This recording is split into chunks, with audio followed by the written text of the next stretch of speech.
Berita Sumsel 24 jam hari ini. Kegiatan gotong royong yang digelar Wali Kota Palembang dan jajaran tiap minggu pagi menjadi istimewa lantaran kehadiran dua gubernur, yakni Gubernur Sumatera Selatan Herman Deru dan Gubernur Jawa Tengah Ganjar Pranowo. Pelaksanaan gotong royong pemerintah Kota Palembang digelar di sepanjang Sekanak Lambidaro Minggu pagi. Di aliran Sungai Sekanak Lambidaro ini, Harnojoyo, Herman Deru, dan Ganjar Pranowo menumpangi satu perahu warga untuk menyusuri Sekanak Lambidaro. Sementara itu, Gubernur Jawa Tengah Ganjar Pranowo memuji Wali Kota Palembang Harnojoyo yang berhasil membangun spirit warga Palembang dan jajarannya. Menurut Ganjar, dirinya akan menerapkan kegiatan gotong royong seperti ini di Jawa Tengah. Tadi Pak Wali ini cerita, satu spirit yang luar biasa adalah masyarakat di Palembang ini bergotong royong udah sekian tahun. Berapa tahun tadi? 2015. Iya, bayangin 2015 mereka terus gotong royong ini. Nilai ini luar biasa. Sementara itu, Gubernur Sumsel Haji Herman Deru menjelaskan perubahan sungai yang digagas Wali Kota Palembang patut diapresiasi. Tinggal bagaimana menumbuhkan kecintaan warga Palembang terhadap sungai dengan menjaga kebersihan dan tidak membuang sampah sembarangan. Reporter Dian Cahyani Fitri dan juru kamera tim Humas Pemkot Palembang, palpres.com. Pemirsa, ratusan santri Salafiyah Ula atau setingkat sekolah dasar di Ma'had Zadul Ma'ad mengikuti vaksinasi COVID-19 Sabtu kemarin. Pelaksanaan vaksinasi ini kerjasama pengelola Ma'had dengan Polsek Sukarami dan Polrestabes Palembang bertempat di Pondok Ikhwan Mazada. Zahira, salah seorang santri Salafiyah Ula Ma'had Zadul Ma'ad yang ikut divaksin, mengaku senang setelah mengikuti vaksinasi di sekolahnya. Santri kelas 4 itu juga tetap antusias untuk ikut vaksinasi tahap selanjutnya. Menurut Ustadz Ibnu Hajar, salah seorang pembina Yayasan Bekal Akhirat selaku pengelola Ma'had Zadul Ma'ad, vaksinasi Sabtu kemarin khusus untuk para santri tingkat Salafiyah Ula. Belum lagi vaksinator dari tenaga kesehatan Polrestabes Palembang dan Polsek Sukarami memulai layanan vaksin COVID-19. Ratusan santri Ma'had Zadul Ma'ad didampingi orang tua atau wali telah terlebih dahulu memenuhi tenda yang disiapkan pihak Ma'had.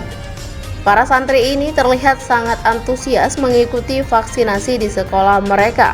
Menurut Ustadz Ibnu Hajar, salah seorang pembina Yayasan Bekal Akhirat selaku pengelola Ma'had Zadul Ma'ad, vaksinasi Sabtu kemarin khusus untuk para santri tingkat SU. Alhamdulillah kita bisa melaksanakan vaksin hari ini dan secara khusus untuk anak tingkat SD, SU ya. Karena yang SW, yang SMP dan SMA alhamdulillah sudah kita laksanakan beberapa bulan yang lalu, bahkan sudah 2 kali masing-masing. Sementara ini tercatat sekitar 150 anak lah gitu.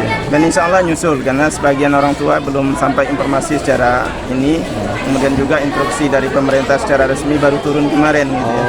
Nah, jadi insya Allah kemungkinan bisa jadi 90% hari ini anak-anak SD bisa divaksin insya Allah. Sementara itu, Kapolsek Sukarami Kompol Budi Hartono Sutrisno berkesempatan meninjau langsung vaksinasi di pesantren yang beralamat di Jalan Padat Karya, Lorong Melati 1, RT 01 RW 01, Kelurahan Talang Jambe, Kecamatan Sukarami, Palembang ini. Menurut Kapolsek melalui Babin Kamtibmas, Kelurahan Talang Jambe, Bribka Muslimin, kegiatan vaksinasi anak di Ma'had Zadul Ma'ad Sabtu kemarin merupakan upaya Polsek Sukarami ikut mensukseskan program pemerintah membantu percepatan vaksinasi di kalangan masyarakat. Kita melaksanakan vaksin anak-anak 6-11 tahun. Jadi ini sudah memang program dari pemerintah di mana Polri membantu percepatan vaksin. Kita dari Polsek Sukarami, Pak. Ini ada berapa anak hari ini, Pak, rencananya? Ini sesuai dari data dari gurunya, ini ada sekitar 200 anak rencana. Zahira, salah seorang santri SU Ma'had Zadul Ma'ad yang ikut divaksin, mengaku senang setelah mengikuti vaksinasi di sekolahnya. Santri kelas 4 itu juga tetap antusias untuk ikut vaksinasi tahap selanjutnya. Reporter dan juru kamera Muhammad Iqbal, palpres.com. Dinas PUTR Oku Timur bakal membangun talut di Desa Kota Baru Selatan, Kecamatan Martapura. Pembangunan talut bakal dilakukan untuk mencegah banjir akibat luapan Sungai Komering. Kepala Dinas PUTR Kabupaten Oku Timur Aldi Gurlanda melakukan survei rencana pembangunan talut di Desa Kota Baru Selatan, Dusun Batinsari, Blok Sundohan, Kecamatan Martapura belum lama ini. Selain talut, rencananya pemerintah juga akan membangun jalan desa, jembatan penghubung, dan normalisasi sungai. Aldi menjelaskan, wacana pembangunan ini untuk mencegah bencana banjir tahunan akibat luapan Sungai Komering yang biasa terjadi pada musim hujan. Namun demikian, pihaknya akan memprioritaskan pembangunan jalan sebelum kegiatan yang lain. Sementara Ketua RT Samsuri mengaku senang dengan kehadiran Dinas PUTR di lokasinya. Pembangunan infrastruktur ini memang diharapkan untuk menghindari bencana tahunan yang selalu dialami warga.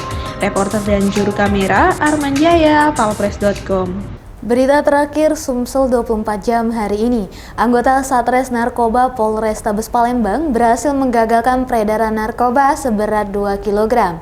Barang jenis sabu berasal dari Pekanbaru ini rencananya akan diedarkan di kota Palembang.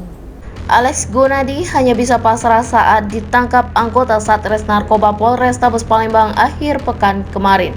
Pria 35 tahun ini diamankan karena membawa sabu-sabu seberat 2 kg.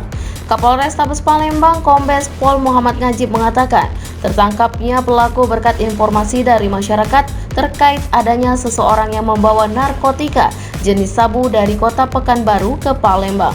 Kombes Najib mengatakan pelaku sudah 2 tahun terakhir ini mengedarkan narkoba di wilayah Palembang. Selama 2 tahun, kurir ini sudah 4 kali membawa narkoba masuk ke dalam Palembang. Jadi hari ini merupakan prestasi yang kedua ini untuk pengungkapan narkoba. Selama saya melaksanakan tugas menjadi Kapolrestabes Palembang, anggota Satres Narkoba telah mengungkap narkoba jenis sabu sejumlah kurang lebih 2 kg yang kita dapatkan di daerah Sukarame.